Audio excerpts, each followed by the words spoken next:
வேதாகமத்திலே இயேசு கிறிஸ்து நோய்களை நீக்கின அற்புதங்களை குறித்து இந்த வீடியோவில் பார்க்கலாம். சூரியன் அஸ்தமித்த போது ஜனங்கள் எல்லாரும் தங்களுக்குள்ளே பல வியாதிகளால் வருத்தப்பட்டவர்களை அவரிடத்தில் கொண்டு வந்தார்கள்.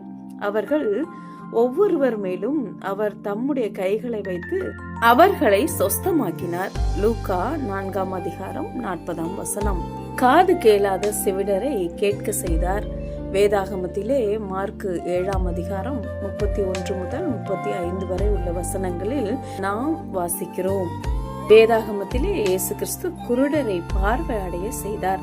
மார்க்கு 10 அதிகாரம் 46 முதல் 52 வரை உள்ள வசனங்களில் நாம் வாசிக்கிறோம். இயேசு கிறிஸ்து முடவரை நடக்க செய்தார். மார்க்கு 2 அதிகாரம் 3 முதல் 12 வரை உள்ள வசனங்களில் நாம் வாசிக்கிறோம்.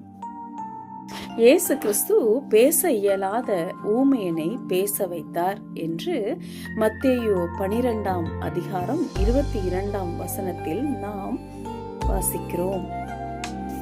இயேசு கிறிஸ்து குஷ்டரோகியை குணமாக்கினார் என்று மத்தேயு 8 அதிகாரம் 1 முதல் 4 வரை உள்ள வசனங்களில் நாம் வாசிக்கிறோம்.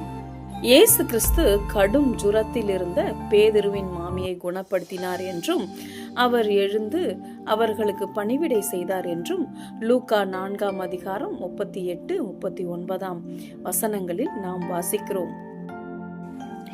12 வருடமாய் பெரும்பாடு உள்ள ஸ்திரீ அவருடைய வஸ்திரத்தை தொட்டபொழுது அதிலிருந்து வல்லமை புறப்பட்டு அவளை குணப்படுத்தினது என்று மார்க்கு 5 அதிகாரம் 25 முதல் 34 வரை உள்ள வசனங்களில் நாம் வாசிக்கிறோம்.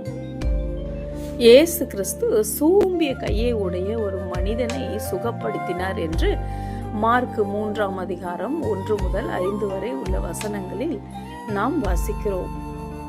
இயேசு கிறிஸ்து 18 வருடமாக கூனியாய் இருந்த ஒரு பெண்ணிற்கு சுகம் கொடுத்தார். லூக்கா 13 அதிகாரம் 10 முதல் 17 வரை உள்ள வசனங்களில் நாம் வாசிக்கிறோம்.